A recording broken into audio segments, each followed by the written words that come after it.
Jadi begitulah perjalanan dan Imam Abu Hanifah selain daripada mempelajari fiqh, beliau juga mempelajari hadis, sehingga disebutkan oleh para ulama hadis, tuan-tuan yang dirahmati Allah sekalian, jangan ingat mazhab Hanafi tak ada muhaddis besar, tuan-tuan. Mazhab Syafi'i nanti saya ceritakan betapa muhaddis 12 kurun, 60% muhaddis sepanjang 12 kurun adalah bermazhab Syafi'i. Yang tu nanti kita ceritakan. Imam Malik ibn Anas tak payah cerita dah, memang dia sendiri muhaddis. Imam Malik bin Anas kibar muhaddisin. Imam Ahmad pun dia pun muhaddis, kibar muhaddisin min a'immatil jarh wa ta'dil, Imam Ahmad. Kemudian Imam Abu Hanifah daripada jihah al-muhaddis. Adakah Imam Abu Hanifah tak tahu apa? Maka saya sebutkan di sini, Al-Imam Abu Hanifah pun ada musnad Abi Hanifah, musnad kitab hadis. Dan Al-Imam Abu Hanifah juga dikelilingi oleh presiden-presiden hadis dari pelbagai bidang. Antaranya Al-Imam Yahya bin Ma'in, Yahya bin Abi Sa'id Al-Qattan, antaranya Al-Imam Abdullah ibn Mubarak, Waqi' ibn Jarrah, tuan-tuan. Kemudian Imam Asim ibn Asim ibn Abi Nabil, guru utama Imam Bukhari, tuan-tuan. Para ulama yang saya sebut tadi ni, imam-imam al-jarh wa ta'dil apa semua ni, kesemua mereka ini yunsabuna ila al-madhhab al-Hanafi. Penyokong kuat kepada al-Imam Abu Hanifah dan juga mazhab Hanafi. Tuan-tuan, jadi bukan calang-calang orang yang mengelilingi mazhab Hanafi, yang membentengi mazhab Hanafi. Jadi terlalu dangkal dan terlalu menggelikan hatilah bila kita sebut mazhab Hanafi ni mazhab yang jauh daripada perbahasan hadis, daripada ilmu hadis, daripada dalam mazhab Hanafi. Sejak daripada Imam Abu Hanifah hidup, dia telah pun dikelilingi oleh imam-imam yang bertaraf Amirul Mukminin. Kita kata macam itulah, lebih mudahnya kan. Ataupun imam jarah wa ta'dil yang berada di keliling. Tuan-tuan, imam a'immah fil jarh wa ta'dil yang duduk di keliling Imam Abu Hanifah menyokong mazhab Hanafi, dan mereka dikatakan yunsabun, dinisbahkan kepada mazhab Hanafi. Apabila ditanyakan kepada Al-Imam Malik ibn Anas tentang Al-Imam Abu Hanifah, pernah jumpa tak dengan Al-Imam Abu Hanifah? Maka Imam Malik ibn Anas jawab, ya. Imam Malik lebih muda daripada Imam Abu Hanifah, Nu'man ibn Thabit, jauh lebih dewasa.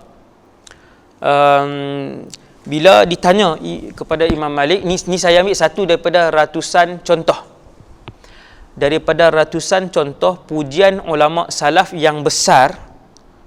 Ulama-ulama salaf yang besar ini, pujian mereka kepada Al-Imam Abu Hanifah. Selain daripada dalam muqaddimah yang saya bawa tadi, soalan Abdullah bin Mubarak bila masuk Kufah, siapakah yang paling faqih? Abu Hanifah. Yang paling wara', Abu Hanifah. Yang paling zuhud pun dijawab Abu Hanifah. Orang bertanya kepada Imam Malik, hal ra'aita Abu Hanifah? Pernahkah kamu melihat Imam Abu Hanifah? Imam Malik pernah berjumpa, duduk, berbincang, bersembanglah dengan Imam Abu Hanifah. Dia kata, na'am, ra'aitu rajulan. Dia kata, ya, aku pernah melihat seorang lelaki. Imam Abu Hanifah ni, dia nak puji ni. Imam Malik nak puji Imam Abu Hanifah. Lau kallamaka fi hadhihi sariyah. Seandainya dia berbahas dengan kamu tentang dinding ini. Dinding, Imam Malik tunjuk dinding.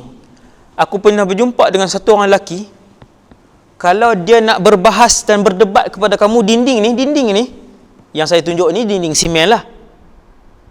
Zaman tu mungkin dinding kayu dan sebagainya. Imam Malik kata, lelaki itu kalau dia berbahas kepada kamu dan mengatakan bahawa dinding ini adalah emas, an yaj'alaha dhahaban laqama bihujjatih, maka dia akan membuatkan kamu yakin memang yang ni emas. Kalau Habib cakap dengan dia, semua orang kata ya ni emas. Abu Hanifah, dia punya antara kelebihan yang Allah berikan kepada dia, dia juga tidak pernah kalah kalau berdebat dengan orang seperti Imam Syafi'i. Bukan dia sebut tau, saya ni tak pernah kalah kalau berdebat. Itu orang hari ni, seronok berdebat, itu orang hari ni yang ada satu PhD hadis, dia dah mula seronok berdebat dah. Dia berasa Amirul Mukminin, kan? Jadi ulama dulu ni orang sebut kepada dia, dia ni tak pernah kalah kalau berdebat. Antaranya Imam Abu Hanifah, antaranya juga ialah Imam Syafi'i. Jadi perkataan Imam Malik itu, tuan-tuan, ditinta, ditulis dalam banyak buku yang menceritakan tentang tarjamah. Yang tulis buku fi tarjamatil Imam Abi Hanifah, yang tulis buku dalam terjemahan Imam Abu Hanifah. Subhanallah. Jadi manhaj mazhab Imam Abu Hanifah, ulama salaf yang hebat ini, ketika mengeluarkan hukum hakam fiqh, daripada mana dia ambil? Yang pertama daripada Quran. Yang keduanya daripada hadis Nabi sallallahu alaihi wasallam. Tuan-tuan, ni bagi siapa yang tersalah sangka, beginilah sebenarnya al-adillah at-tashri'iyah inda fuqaha'il ahnaf, dalil-dalil syarak di sisi mazhab ataupun di sisi ulama-ulama Hanafi. Yang pertama, mereka akan merujuk Quran. Kalau hukum itu tak ada dalam Quran, Imam Abu Hanifah akan berpindah kepada hadis Nabi sallallahu alaihi wasallam. Kalau hadis Nabi pun tak ada tidak ada nas yang menjawab hukum tersebut, tuan-tuan, mazhab Hanafi ada muhaddis, dia ada muhaddis dia. Muhaddis yang hafal ratusan ribu hadis. Bukan kata mazhab Hanafi ni tak ada ni kan, Imam Zailai dan sebagainya dan seumpamanya, kan? Itu semua muhaddisun mazhab Hanafi. Kalau hukum itu tidak dijumpai oleh Imam Abu Hanifah ataupun ulama Ahnaf daripada Quran dan hadis, mereka akan melihat kepada aqwalus sahabah ataupun ijma' sahabah. Imam Abu Hanifah kalau melihat di sana ada ijma' daripada sahabat, dia tidak akan mengambil perkataan lain. Maksudnya macam inilah, dia takkan guna istihsan, takkan guna uruf, takkan guna adah, antara adillah syar'iyah yang lain yang diguna pakai. Kalau ada pendapat para sahabat, pendapat yang kalau ijma' pula, Imam Abu Hanifah dan ulama Hanafi takkan berpindah ke mazhab lain, ke adillah yang lain. Dan wa in ikhtalafa as-sahabah, dan sekiranya para sahabat berkhilaf pendapat, ketika itu Imam Abu Hanifah ataupun ulama Ahnaf akan pilih mana-mana pendapat sahabat, pilih. Contohnya, Ibn Abbas ada fatwa dalam masalah A, Ibn Mas'ud ada fatwa dalam masalah A. Ketika ini mereka akan pilih pendapat sahabat yang paling hampir dengan nas, yang paling hampir dengan nas. Kemudian ijma', kemudian qiyas, kemudian baru istihsan dan lain lagi lah, adillah syar'iyah yang sampingan yang lain yang digunakan oleh mazhab Hanafi yang selama ni kita duduk dengar. Itulah, tuan-tuan, orang kata apa, secara ringkasnya mazhab Hanafi ni, mazhab Abu Hanifah. Okey, antara tuduhan dahulu dan juga jarah yang dilakukan oleh para ulama dahulu, sebahagian kecil ulama dahulu, terhadap Imam Abu Hanifah, antaranya dilakukan oleh Al-Imam An-Nasa'i, Ibn Adi, Imam Ibn Hibban. Beberapa orang ulama ni, sikit kumpulan yang sedikit dan kecil, mengatakan bahawa Imam Abu Hanifah mempunyai zakirah yang tidak kuat, ingatan yang tidak kuat.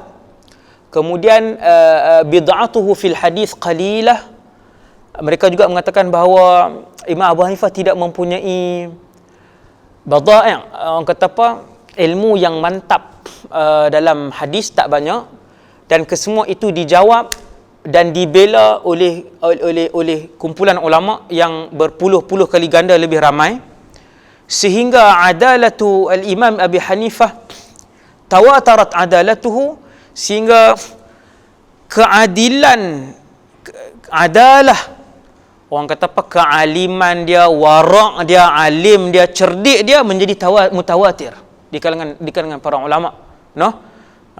Tuan-tuan bayanglah ratusan ulama-ulama besar yang mujtahid yang puji beliau, dan hanya ada beberapa saja ulama kecil ni yang menyebut tentang kelemahan beliau, dan benda itu tidak tepat. Telah pun dijawab balik oleh para ulama, antaranya Imam Ibn Abdul Bar jawab balik dalam kitab beliau, dan maksudnya apa yang disebutkan itu tidak memberi kesan kepada ketokohan Al-Imam Abu Hanifah seperti mana yang disebut dan dipuji oleh ratusan para mujtahid lainlah di kalangan salaf. Antaranya Al-Imam Malik tadi, Al-Imam Syafi'i pun sebut satu ayat yang mana kata para ulama, cukuplah ayat daripada Al-Imam Muhammad ibn Idris Asy-Syafi'i, an-nasu fil fiqhi ayalun ala Abi Hanifah. Semua orang bergantung budi dan bergantung harap, termasuk para ulama-ulama lain, di dalam bidang fiqh ke atas Imam Abu Hanifah. Semua orang, siapa saja yang bercakap tentang fiqh, ayalun ala Abi Hanifah. Semua bergantung dan terhutang budi dengan Imam Abu Hanifah. Luasnya fiqh al-Imam Abu Hanifah, dan bukan sahaja luas perbahasan. Tuan-tuan, saya dulu belajar di Ma'had Al-Fathil Islami. Saya belajar mazhab Hanafi di Syria 7 tahun daripada kitab Nurul Idah, dia punya matan dia. Bila belajar kitab Ghayah wa Taqrib, matan kita 20 muka surat, Nurul Idah 200 muka surat. Kan dia jadi perbezaan yang begitu banyak, sebab awsa'ul madhahib al-fiqhiyah al-islamiyah huwa al-madhhab as-sadat al-hanafiyah. Madhhab as-sadat al-hanafiyah, apa nama ni, mazhab yang paling luas adalah mazhab Hanafi. Lepas Nurul Idah kita belajar Maraqil Falah, kan, Maraqil Falah syarah kepada Nurul Idah. Kemudian kitab Al-Ikhtiyar li Ta'lil al-Mukhtar lil Imam al-Musili, kan, Al-Ikhtiyar tu sampai tahun 6 lah di Syria dulu ni.